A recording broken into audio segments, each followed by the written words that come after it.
Hi, and welcome. You're listening to the X22 Report. My name is Dave, and this is episode 3878 BN. Today's date is April 7th, 2026, and the title of the episode is Sleepers Pro-Trump, Shift Nay, Deep State is about to lose everything, Unconditional Surrender.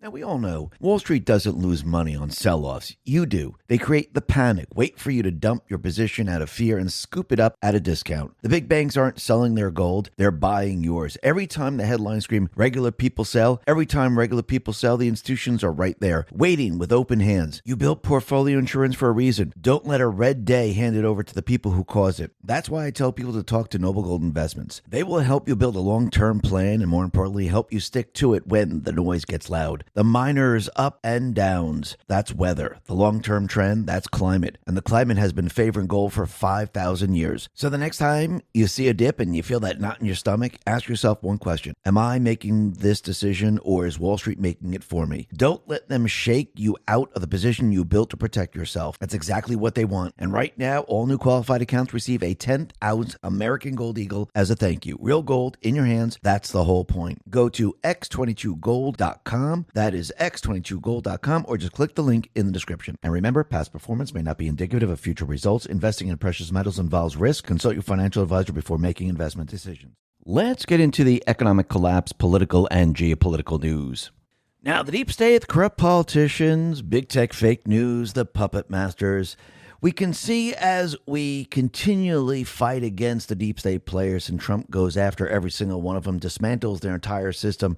You can see those individuals that were sleepers, that were pro-Trump at the very, very beginning, are now slowly but surely turning against Trump. They are now shifting, nay, no, Trump is bad, 25th Amendment. All those people that you thought were, hey, Trump is great, he's going to take back the country, Trump is going to do everything. You could see that something just switched. You can see that they were activated. You could see the sleepers that made you follow them have now turned on him, which we were told was going to happen. We were told going back in time that there were going to be those people that were all for Trump and they were going to go against him. And this is all part of the deep state system. It's all part of the system to keep him from doing what he's doing right now. And what is he doing right now? He's taking back the entire country. And I don't even think it's just the country. He's going to be taking back the world from the deep state players. And yes, they are now using everything they possibly can use to try to stop him. They're even trying to do the 25th Amendment once again. Of course, all the Ds are all for it. And you can see there are people coming out of the woodwork saying, yes, let's use the 25th Amendment because Trump is bringing us to war in Iran. No, he's ending and basically reversing everything the deep state has done. And when you step back and you start to really take a look at what he's doing right now, you could see the plan is becoming very, very clear. They created a system that they completely and utterly controlled, especially with energy. Remember, their entire mission was to bring us into green energy. How do you do that if oil's really, really cheap? Can you make an argument that, hey, we have to go to green energy? Was anyone buying that, hey, we have to save the world? I don't think so. It wasn't working out that well. But if you make energy very, very expensive, yes, then you can convince the people. Actually, if you look at the United States, what happened? Trump had energy very, very cheap. Was anyone looking at EVs? Was anyone saying, we got to get an electric vehicle? No. I mean, yes, there were some people that were doing it, but it wasn't a really big push. When energy went up, did they say, wow, instead of having this expensive energy, you can actually have an electric car and you don't have to pay those high gas prices? That's what they tried to do. Now that Trump is removing the energy block, he removed Venezuela. That was the control of energy on the Western Hemisphere. Once Trump removed the blocks in Venezuela, now that oil can be sold across the globe. It opened up to all markets, not just China. And China can't get it cheap anymore. Now that Trump is in the Middle East and he's going to free the oil in the Middle East, well, what's going to happen? More oil is going to hit the market. When he removes the sanctions on Russia, what is that going to do? It's going to put more oil on the market. Basically, the control that they set up going all the way back to 1970 when we removed ourselves from the gold standard and we were put on the petrodollar system, Trump now is reversing all that. So when you look at Iran and you look at who Trump is truly fighting, where he's actually having regime change, where's the regime that's being changed? It's those people that have been controlling that area. It's not actually the government of Iran. Yes, part of it is, but those people that have been controlling it, he slowly but surely is having regime change. He took away the ability for London to insure the ships in the Strait. He is now controlling that. He has a Navy parked outside, controlling who goes in and out of the Strait. It might not seem that way, but he controls it. And now he wants the deep state players to surrender. He wants them to open up and admit to the world that the Strait now is open to everyone. It's international waters. That's what he wants. And he wants the mullahs, that the deep state players that they put them in place there, they want unconditional surrender. What happens when you have unconditional surrender? Basically, the country that wins actually assists in creating a new government. So when we talk about regime change, Trump doesn't need troops.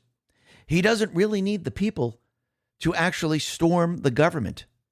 All he needs to do is box the deep state players into a position where the IRGC, those people, the proxy army that's controlling the whole area, can't take it anymore. They're losing everything, and the country is a disaster.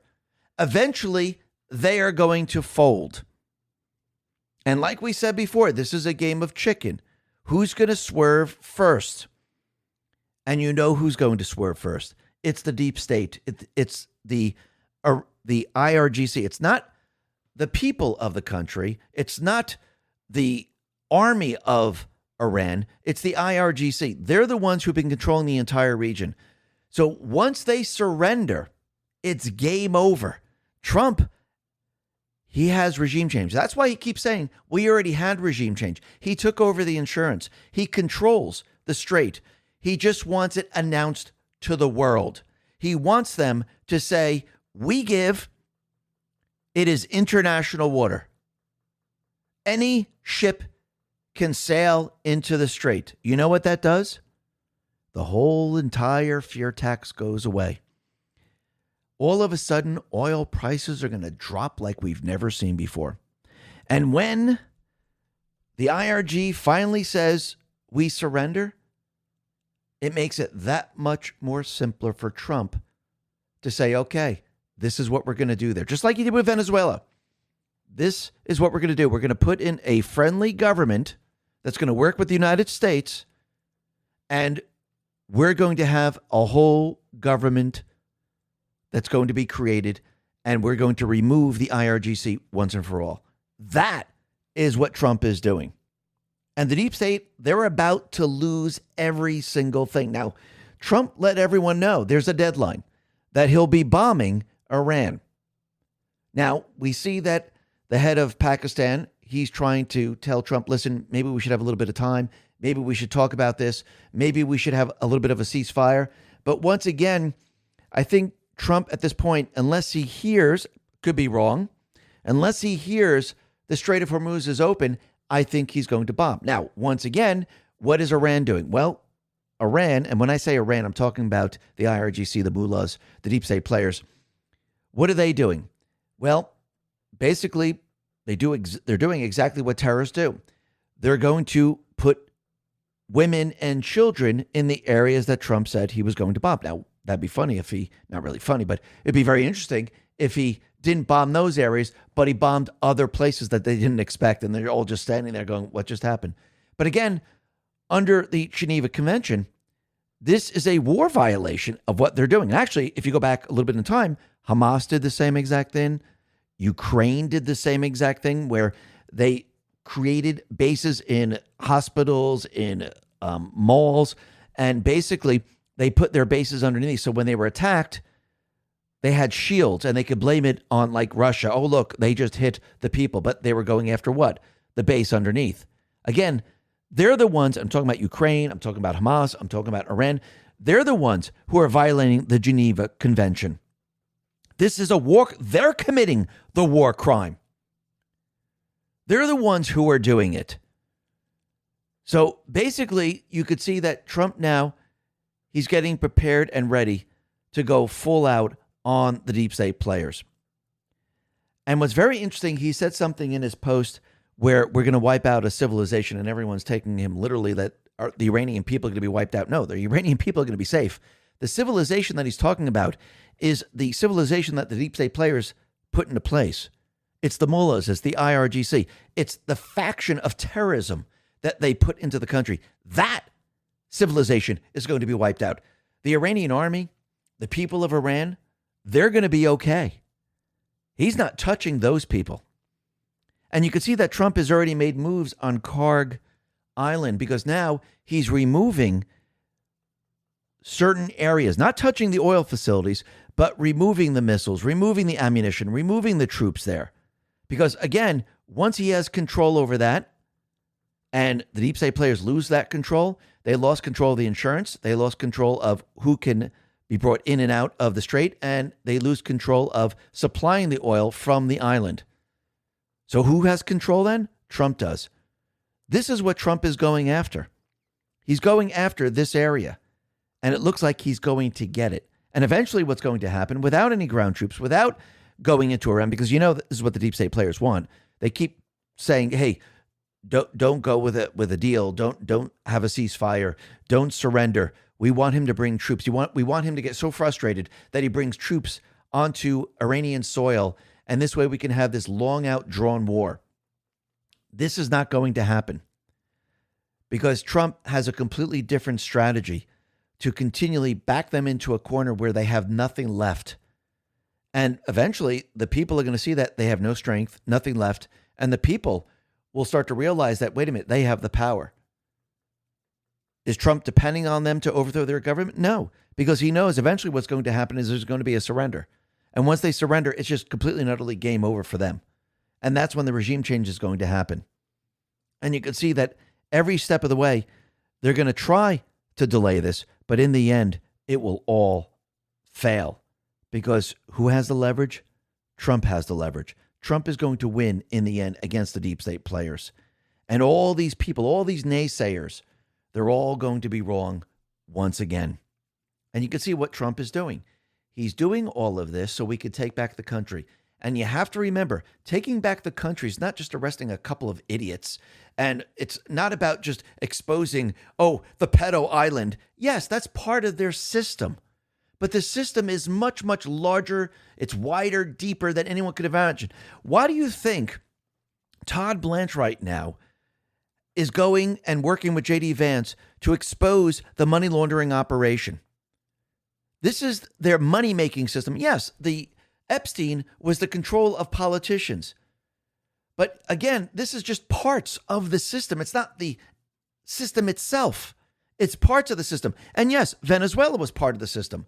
The cartels were part of the system. The gang members were part of the system. Hezbollah, Hamas was part of the system. Control of oil worldwide was part of the system. NATO was part of the system.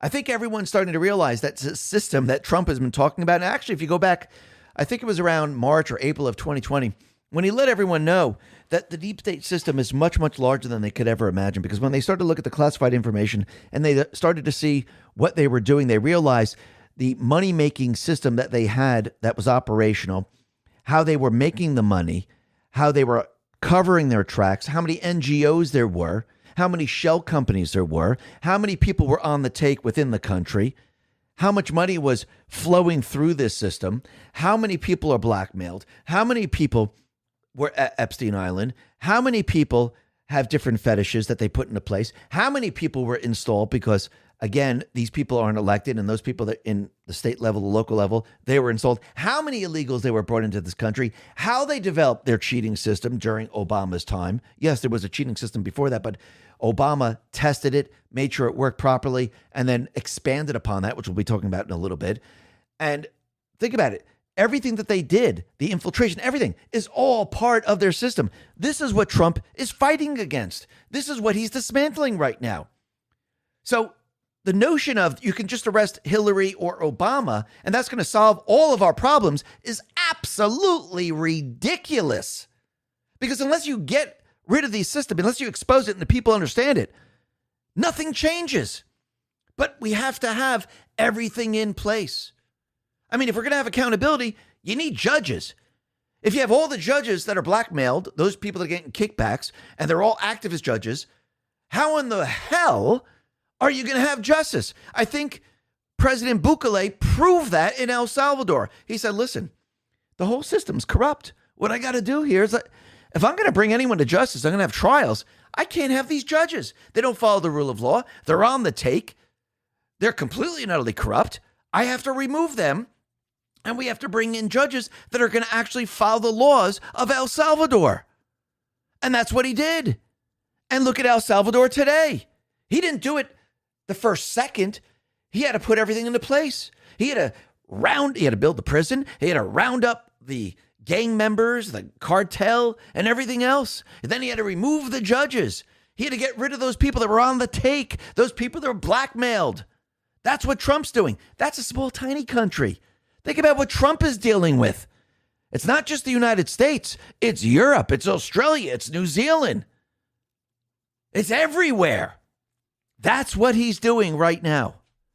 And this is why he's spending the time out in Iran. This is why he went to Venezuela. This is why he's doing these things. He's not starting a war. He's ending the deep state. And this is what it looks like. Yes, he's going to use the military to do it. Yes, it's going to look scary. Yes, he's going to bomb the hell out of them because that's who he's truly fighting. And yes, the fake news is going to protect them. Yes, the D's are going to protect their system. Yes, those fake people that you believed were on our side, they're going to switch and they're going to start defending the deep state players because they make a lot of money. They're on the take. And they're proving it every single day. So you can see what Trump is doing right now.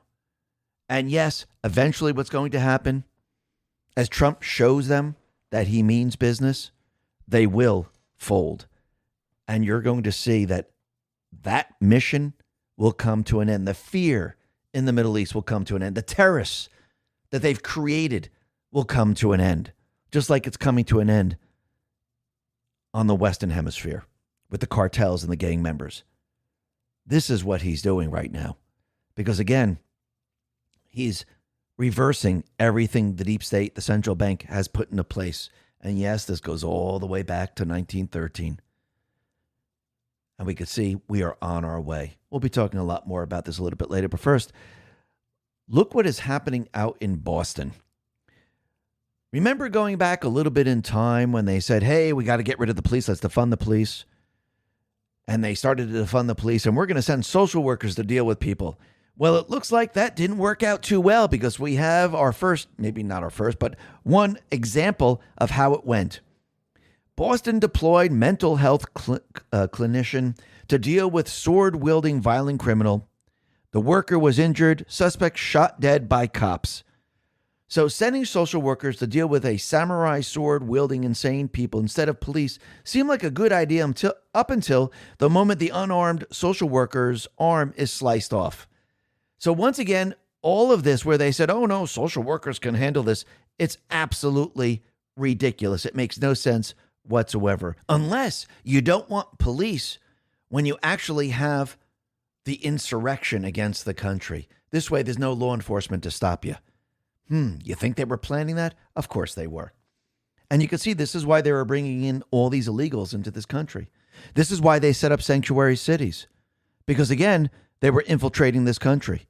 And you could see with Kristi Noem, she started to crack down on all of this. And now that Mark Wayne Mullen is now in that position, He has dropped the hammer on sanctuary cities. They could lose CBP customs processing at airports until they start complying with federal immigration law. And yes, take everything away from them until they go along with what the law actually is. Because think about what the sanctuary cities are. They're safe havens for those people that broke the law. That's what those areas are. And that's where they get their funding. And you could see that all of this now is going to be reversed. Everything that they set up, everything the deep state players put into place is now being reversed one way or another. Either they do it on their own or they're going to be forced to do it. No matter how it happens, it will happen.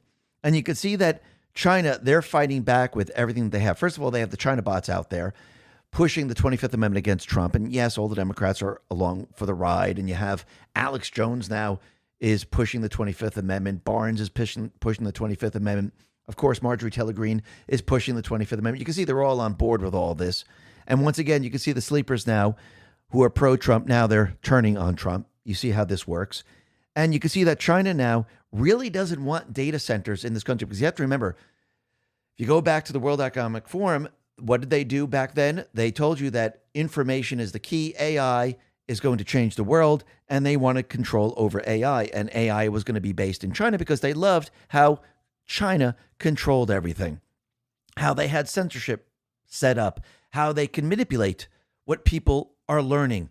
And this is exactly what they wanted. So with AI, they would have control over the earth. So basically what Trump did was said, okay, China's building data centers. You're going to try to move everything down there? Because remember, there's no data centers in Europe. It's going to be in China. Trump said, we'll build them here. And you can see that they went all out trying to stop the data centers in all the different areas. Amuse put this out and said, the anti-AI and anti-data center propaganda being pushed by the CCP here in America is turning violent. What started in town halls is turning into street violence. China is pumping millions into Democrat NGOs to convince Americans that they must surrender the AI race to China, which it will not happen whatsoever. And you can see that they're trying to push people into saying no data centers, no data centers. And once again, this is not going to work the way they think it's going to work. I mean, they tried to stop Trump from winning the election. That didn't work. They try to stop Trump every single step of the way. They can only delay it. They cannot stop it. Just like they're trying to get rid of Viktor Orban. The same thing is happening. Viktor Orban says Hungary is experiencing interference by foreign security services into our elections. And thanks for Trump for closing the financial taps that supported interference into the elections of other countries. So basically, you could see the EU now, anyone that opposes them, even if they're a country that belongs to the EU, they're still going to go after them and force them to basically comply with the European Union. Because you have to remember, the European Union was basically the test one world government where no one actually elected the leaders. The people didn't elect the leaders that are controlling the European Union. So basically, you can see now they're going after those countries that are now resisting the European Union. Now think about this. If we had a one world government like they wanted, and a country decided, you know something, we don't want this anymore, what would the one world government do? They would strike back. This is exactly what you're seeing right now. That's what the European Union is. But again, in the end, I do believe what's going to happen with the European Union, it's going to completely and utterly fall apart, and you're going to see countries start to leave the European Union. Now, the other thing that's very interesting, now I don't know if you know this, stem cells are basically your body's repair crew. They travel through your bloodstream fixing things that need fixing. And guess who's been talking about this for years before most people even knew what stem cells were? Joe Rogan and Mel Gibson. Watch this short clip here. He got a big dose locally in the hip, which fixed all his inflammation and pain, and he started walking again. And his kidneys were good, and his heart, he had a prolapsed valves in there, and they healed. And his cognitive powers improved. His eyesight improved. Whoa. You know, and other stuff improved that he would hate me to talk about. But he had 2 nurses that reported to me. And it was like, holy mackerel. Wow. Using it as a towel rack, you know. Well, Dan Bilzerian was telling me about intravenous stem cells, and so was Boss Rutan. You know, Boss Rutan, the former UFC heavyweight champion. Yeah. He went down and got he's had some pretty significant neck injuries and neck fusions, and he said he got intravenous stem cells. The way he described it is like, with his Dutch accent, like, it was like I had lightning coming out of my fingers, like, wah!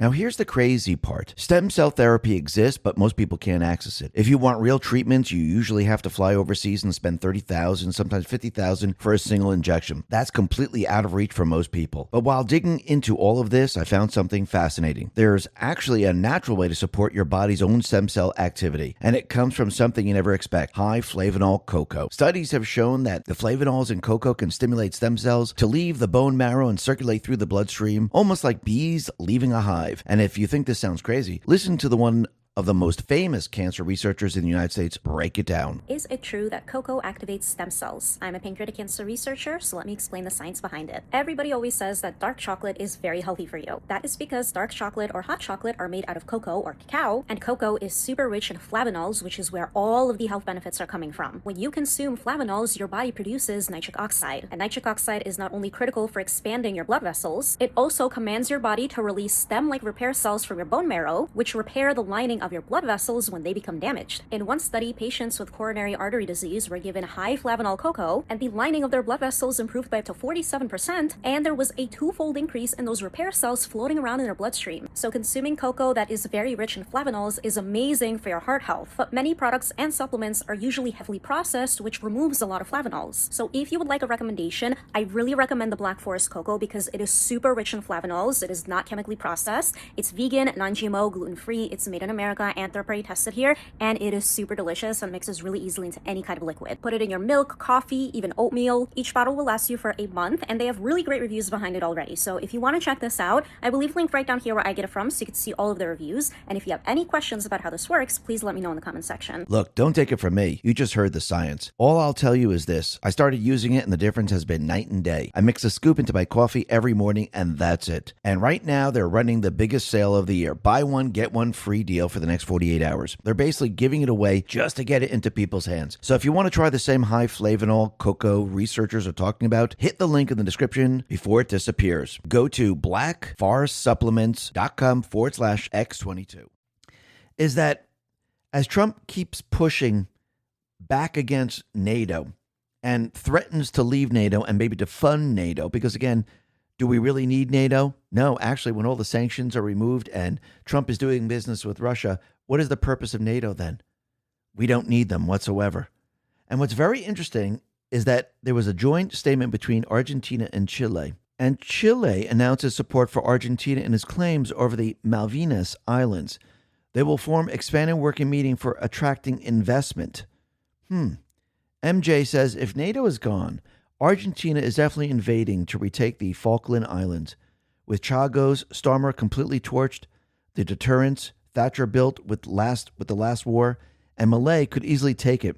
Britain can't do anything, no ships. Now all of LATAM now recognizes Malvinas as Argentina's. With them also becoming one of the America's most loyal ally, chances are high the U.S. stays out and lets it happen. And most likely, it might happen. We might see things change, which I do believe it might. Now, the other thing that's very interesting is that Joe Kent, who was removed from his duties, promoted a disturbing Iranian propaganda claim that the U.S. tried to kill stranded soldiers. He shared an article from Iranian state media over the weekend that claimed the U.S. was actively bombing the same area where the missing airman was believed to be. The pro-regime outlet was reporting that the Trump administration had lost hope of finding the American soldier and was now trying to kill him before he could be captured by Iranian forces. Kent shared the post before Trump revealed hours later that the crewmen had finally been rescued in a daring operation behind enemy lines, which I find very, very interesting. And what's very interesting about all of this is that all of these people truly show you who they are as time goes on. So this is what the post said.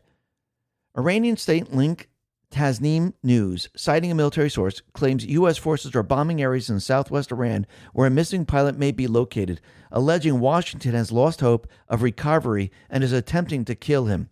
Joe Kent responded to this and says, praying for the rescue of our downed pilot and the safe return of our special operators going in to get him back. United States Air Force PJs and Caesars air crews are top notch. So basically, this is very, very interesting how this all played out here. And think about how they push what they're saying. Now, the other thing that we could see is that and Leading Report put this out, some military commanders may be preparing to defy unlawful orders that disobey the U.S. Constitution, according to retired Lieutenant General Mark Hertling. Awaken Outlaw responded and said, looks like the rats are being forced out into the light. And yes, the rats are being forced out into the light. And you could see that first we had Candace Owens saying, hey, listen, don't listen to what Trump is doing. Actually go against his orders. Actually, didn't we have two individuals, Slotkin and Kelly, who were in Congress, actually begin to tell people disobey Trump's orders? Well, now we have influencers that are doing the same exact thing. Tucker Carlson says officials should refuse to follow President Trump's orders. So he stated this on his podcast, that U.S. officials and military officers should resist, say no to any Trump orders for mass attacks on Iran that would cause civilian casualties. Well, this is a very, very big problem because, once again, if Trump is going after a military target where they're producing missiles or they're transporting missiles or they're doing anything, and the Iranian regime decides to place children and women there without telling the women and children why they're there because they don't have access to internet, they don't know what's really going on, who is committing a war crime? Is it Trump or is it Iran? It's Iran. They're the ones who are committing the war crime. We'll be discussing that in just a sec. Now, the other thing that's very interesting is that it seems that the reporter that actually produced the news that there was a second airman came from Axios, Barak Ravid. And he was the one that put it out, and Erica put this out, said, this is the first news report at 8:51 a.m. So yes, this individual reported the news, but who actually leaked the information to that reporter? Because once again, that's where the crime is. Now, I don't think the reporter should have reported on this because it's a national security issue and it could have put someone's lives in danger.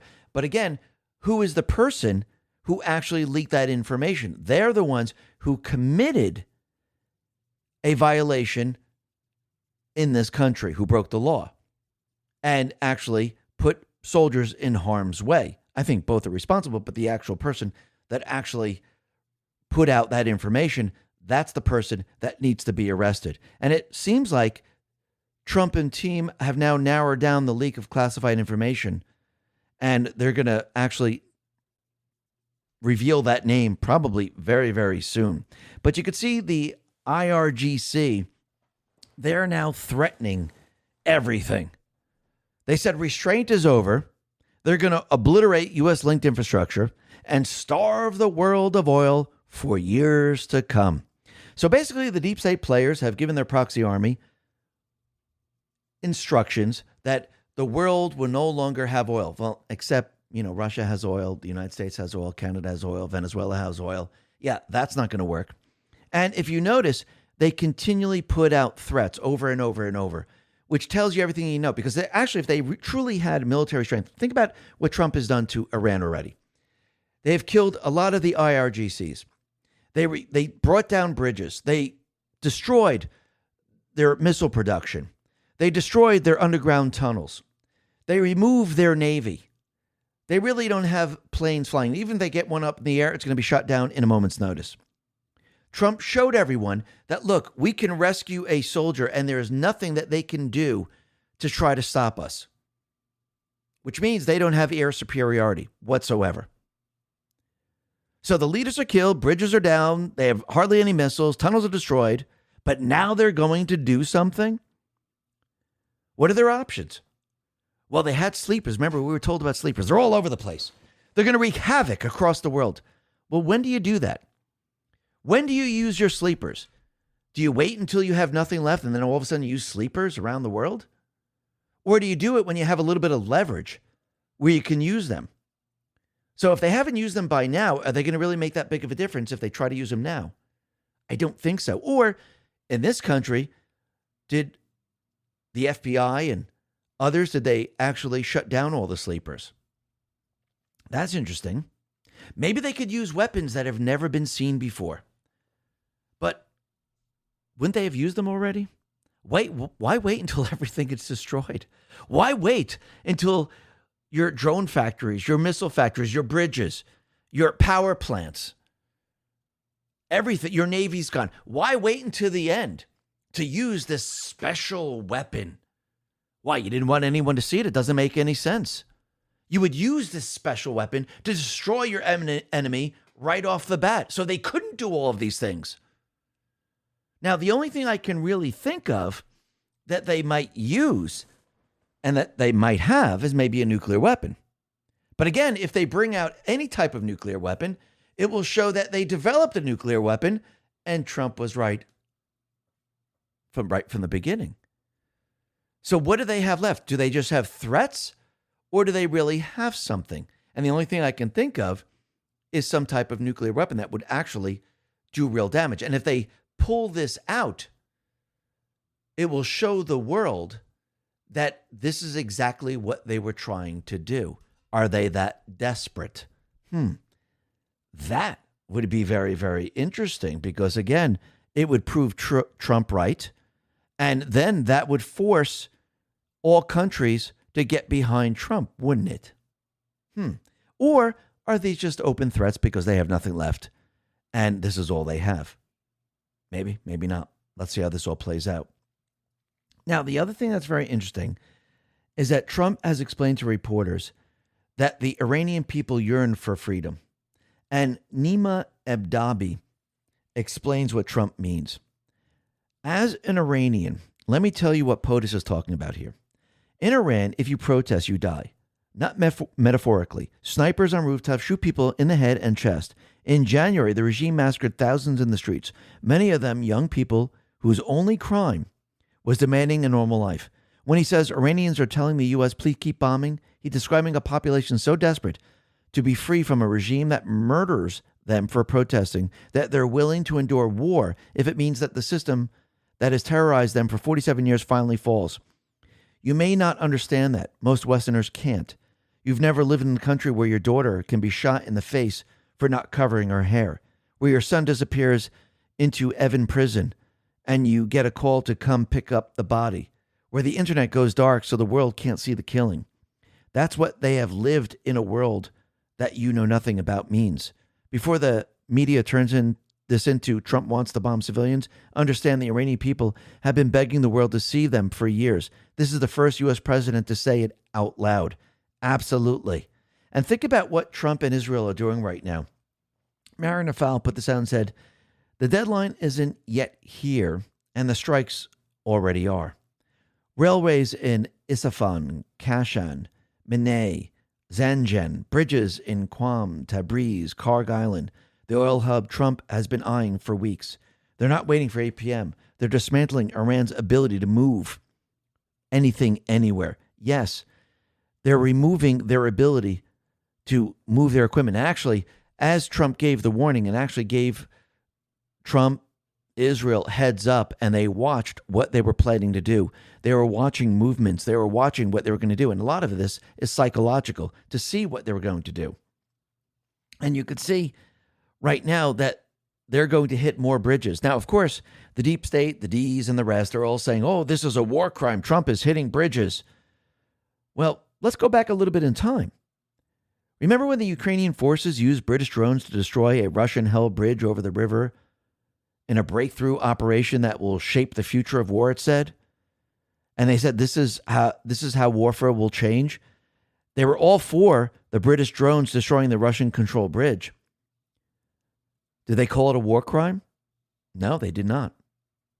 So why are they calling it a war crime now? Think about that for a second. But think about what Trump did on Karg Island. Clandestine explains, the U.S. military conducted precision strikes against military targets on Karg Island, but still left the refineries and oil tanks in place. Karg Island houses 90% of Iran's oil exports. If Iran don't surrender by 8 p.m., I think Trump is going to either take or destroy Karg Island. Now, I don't think Trump, in the end, wants to destroy it. I mean, if he has to, he will. I think he wants to keep it intact because he knows that his plan depends on a lot of this oil. He wants to open up and have a gusher of oil throughout the world. And I think he wants to protect it. So do I think he'll destroy it? I think he'll actually go in and take control of it. And this way he has the control over the opening of the strait, the mouth of the strait where the Navy is parked right outside. He removed the Navy. He'll remove the mines. The missiles along the shore, they're gone. And whatever's left on Karg Island, that is being removed. So if he takes Karg Island, he has the upper hand. So think about what he's done already. He took away the insurance from London. He's created the DFC. He now insures the ships. Remember, this is step by step. So now he controls that.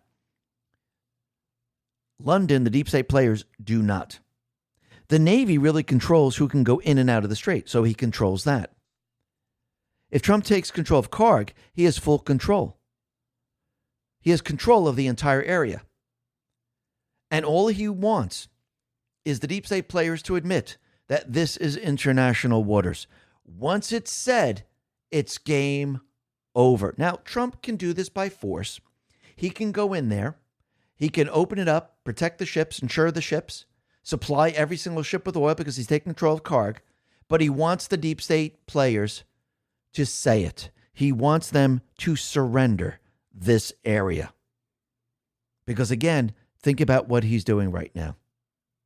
So in preparation for tonight, what is Iran doing? I'm talking about the terrorists. They're now flooding the White Bridge with a human chain of children.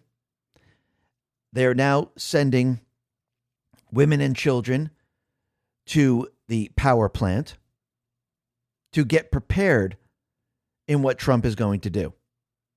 So again, is the war crime of Trump hitting bridges or power plants, or is the war crime with what Iran is doing? Well, Breedale explains. Article 51.7. The parties to the conflict shall not direct the movement of civilian population in order to attempt to shield military objectives from attacks or to shield, favor, or impede military operations. Geneva Convention, Article 51.7. The presence of movements of the civilian population or individual civilians shall not be used to render certain points or areas immune from military operations, in particular in attempts to shield military objectives from attacks or to shield, favor, or impede military operations. So who's in violation? It's the terrorists in Iran. It's the deep state players. And we've seen this before. We've seen it in Ukraine. They would place women and children in the malls while they build and put their missiles in the basements or in a building right there. They've done it with hospitals. Hamas has done this. They put schools or hospitals or anything else above their bases.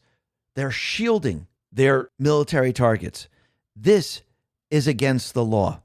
They have committed a war crime. That's what they did. Very, very interesting. And when you look at the regime, what do you see happening right now? Ryan Savender explains. Speaking of regime change in Iran, all the major military leaders that the U.S. and Israel have been targeting are the Islamic Revolutionary Guard Corps, not the Iranian army, which is separate. The IRGC exists to protect the fanatical Islamic theocratic system. That is who they are removing right now. Now, think about what's going to happen tonight. Because Trump, he put this out, and it says the following. A whole civilization will die tonight, never to be brought back again. I don't want that to happen, but it probably will. However, now that we have complete and total regime change, we're different, smarter, and less radicalized minds prevail. Maybe something revolutionary, wonderful can happen. Who knows? We'll find out tonight. One of the most important moments in the long and complex history of the world, 47 years of extortion, corruption, and death, will finally end. God bless the great people of Iran.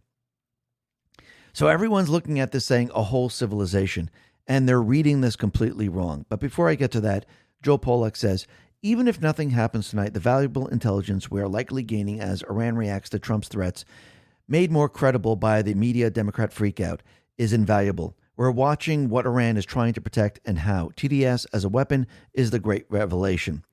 Now, think about what Trump said about civilization. Sarah Adams says, it's amazing how many people on the platform have clearly never watched a real negotiation with a terrorist regime or any terrorist entity for that matter. This isn't sunshine and rainbows. It's pressure, consequences, and making it unmistakably clear that if the Iranian regime won't change their ways, they highly risk being ended. Let's get something straight because this keeps getting butchered. The civilization he's talking about ending is the Islamist regime, the assholes that took over 47 years ago and literally ruined the original Persian civilization in Iran that no one in the West seems to ever show empathy for. That distinction shouldn't be this hard. And no, they shouldn't be forced to be subservient to terrorists for another 50 years because you with 50,000 followers and some social media echo chamber said so. While some rush to defend a failed terrorist state, the same regime has been hanging teenagers this whole past week. I've seen zero concern over that. They've also been sending 12-year-olds to be the cannon fodder. Spare me the outrage. And to those immediately spiraling into this means nuclear war, please chill and relax a little. All this literally is ending is a future of nuclear threat. Not every hard line equals global catastrophe. That's not how this works. You've grown so used to watching terrorist pandering that you don't even recognize what resolve looks like. The regime are paper tigers. Let them fold or make a choice that will lead their ultimate demise. As Winston Churchill put it, we shall show mercy, but we shall not ask for it. Absolutely. So Brian Kate says, when you understand that the City of London conglomerate has been using the mullahs of Tehran as their secret proxy state to extort trillions from the world to contain the threat they created in order to exert a massive amount of control over the movement of much of the world's energy resources, in order to tax and insure the shit out of it all, you begin to grasp who Trump is really talking to here. He's not really talking to the mullahs. He's talking to the people who control the mullahs. Absolutely. And think about what Trump is doing right now. He's letting them know he's not kidding around. He's letting them know that he's going to follow through. Because once again, Trump has let everyone know that those people in Iran, they're bullshit artists. He's letting everyone know they're full of it. He wants to hear the magical words. Unseen One put this out and said, Trump has never backed into a corner. Trump never bluffs, and he doesn't cave. How hard is this to understand? You all have had 11 years to figure this out, and he wrote a freaking book on it. Trump starts every deal at the furthest point he is willing to go.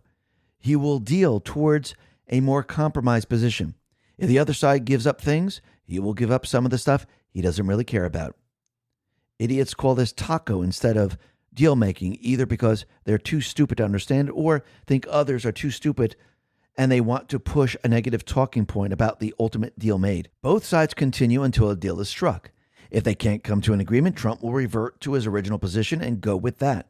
Iran has 7 hours and 30 minutes, actually less now, to make a deal, or they get blown back to the Stone Age. So far, the deal they're trying to make isn't enough for Trump to move from his original position if reports are correct. They need to give him something, or he is fine with blowing them to hell. What does he want? He wants the Strait to be opened. He wants unrestricted oil. He wants unrestricted shipping traffic.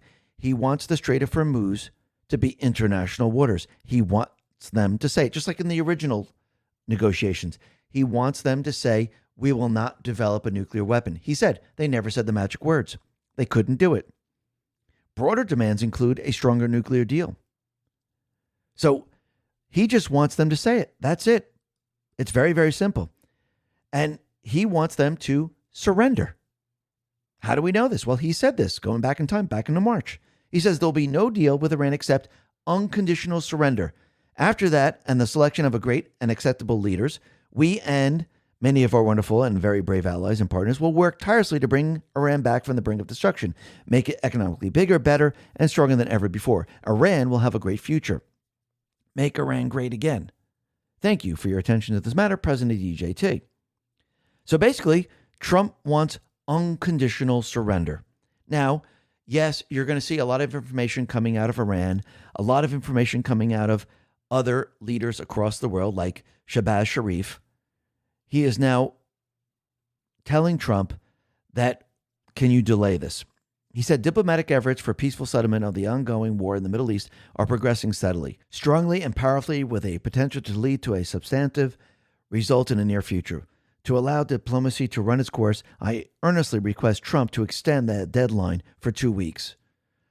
So basically, again, Trump looks at this and says, okay, give me some of the magical words. These are the ones I want to hear. And if you don't do it, then I guess we're going to have to bomb you because, again, I've given you all these chances and you keep bullshitting me. That's what he says. And remember, when there is an unconditional surrender, who chooses the government? The winning side. We've seen this in Japan in 1945. We've seen it in Germany in 1945. We've seen it in Afghanistan. So basically, we've seen it in all different areas. And this is how Trump is going to have regime change. And you can see this is what he's pushing for. He's about to change the world. And yes, there is going to be a little bit of pain. Yes, it's going to look scary. It's going to look like, why are we doing this? But again, sometimes the military is the only way. And this is who he's going after. He's going after the deep state players. And think about why Trump is about to remove the U.S. from NATO. I think he's going to push this very, very hard. I think Clandestine pretty much explains it very, very well. Putin has been clear that Ukraine becoming part of NATO was a hard red line. Why? Because Putin doesn't want NATO to be able to drag the U.S. military into war with Russia, World War III. Ukraine was how NATO planned to force the U.S. military to fight Russia for them. Trump knows this. Trump knows that if he withdraws from NATO, that Europe can no longer leverage us to fight wars for them. I'm not sure how or when, but the U.S. will be leaving NATO. It's a matter of national and global security. Absolutely. And Trump keeps calling NATO a paper tiger. Says they went out of their way not to help with Iran war and that South Korea, Australia, and Japan also didn't help either. So think about it. So NATO didn't help, not allowing the U.S. to use the bases, not allowing the U.S. to fly over the countries. So when they try to start World War III, it's going to be a huge dud. They'll try false flag. They'll try everything. But think about it. No longer is Trump, the U.S., going to assist. They will have to do this on their own. So think about it. Trump is speaking to Putin. Putin is speaking to Trump. You think they're in line to stop the third party that's going to try to start World War III? Yeah. Trump is already mitigating all of this. And then you have Rubio who says this, unusual way, let's put this out. If Europe won't allow us to use the bases we man and fund for their defense when we need them, we ought to close them down and remove our troops from Europe. If they get attacked by Russia, we can discuss whether or not we have the time to help. Think about what they just said right now. That tells you everything you need to know. And you know what else tells you everything you need to know? Everything that Obama created in this country. Because a lot of what you're seeing is what Obama accelerated. He put all these things into place and assisted in all of this. He even assisted in creating the cheating system. The Last Refuge put this out and said, the purposeful and intentional influx of illegal aliens began in 2011 under Obama, not 2021 under Biden. The objective was to gain names for ballots that would be first beta tested in California. Eric Holder, legal counsel, during the 2018 midterms.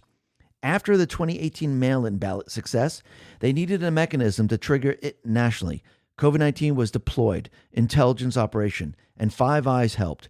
2020 was the mail-in ballot outcome. The fences around Capitol Hill and the J6 response was the visible result of a fear held by the same IC who pulled it off.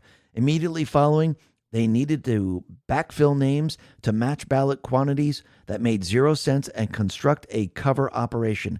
Borders were open. Names were imported. Trump didn't puss out. He worked his ass off to bring it all of the above to the public spotlight. Who else was capable? Who else would have even tried to confront these forces? There are trillions at stake. And this is why Trump allowed it to happen, because he wanted everyone to see it, experience it. Then he could show you how it was done. It's almost like a magician. You see the magic trick, you experience it, you understand it. But then if you have that person to show you how it's done, you go, oh, I see it now. I understand that. So it looks like for many people, the elections were fair. But when Trump shows you the trick behind the curtain, that's when you're going to see how it was done. That's when he's going to shut it all down. That's when the people are going to say, holy crap, Trump was right. The entire election was rigged. They overthrew the United States government. That is what people are going to say. And think about it. The deep state players have been trying to brainwash our kids since Obama came into office. Yes, before that with the Department of Education, but it really accelerated during Obama, during the infiltration. And now the deep state players, the Ds, they're continually pushing all of this. Think about what Gavin Newsom's wife said. We have to use the powers of government to stop boys from becoming right wing. I mean, she's a nutcase herself. She's actually worse than Newsom, actually, when you look at this. Larry Sanger says, Mrs. Newsom, we're trying to institutionalize our values so that they carry on beyond our term. We're working on legislation to hold tech companies accountable and help them be a force for good in our kids' and family lives. They want reliable indoctrination. So basically, what do they really want? They want to codify our fraud-ridden progressive policies, making them forever, so that if our boys grow up to be political leaders, there'll be precious little they can do about it. That's coming from 2.5. So right there, this is exactly what they're trying to do.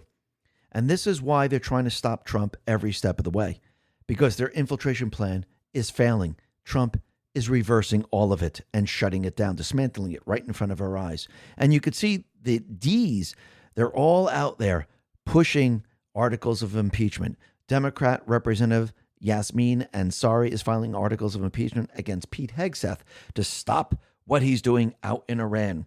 We have Congresswoman Rashida Tlaib. She is now bringing up the 25th Amendment, and it looks like all the Ds are on board with all this. They need to stop Trump. So basically, 24 members of Congress have expressed support for impeaching Trump. Is this really going to affect him whatsoever? Absolutely not. And when you look at this, you can see that Tucker is against Trump. Marjorie Taylor Greene is against Trump. We have Barnes now against Trump. Candace Owens against Trump. We see Alex Jones is against Trump. They all want the 25th Amendment here. They're all pushing the same exact thing. That should tell you everything you need to know.